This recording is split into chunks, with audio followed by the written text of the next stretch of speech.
You ask Tiger to solve. This deals with linear equations with one unknown. The final result is x equals 3. Let's solve it step by step. Simplify the expression. Expand the parentheses. Multiply the coefficients.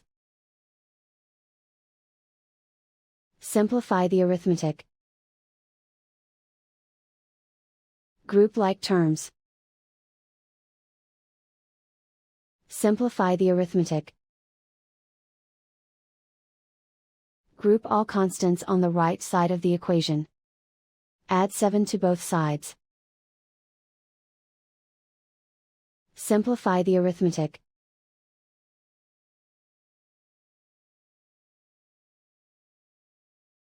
Isolate the x. Divide both sides by 2. Simplify the fraction. Find the greatest common factor of the numerator and denominator.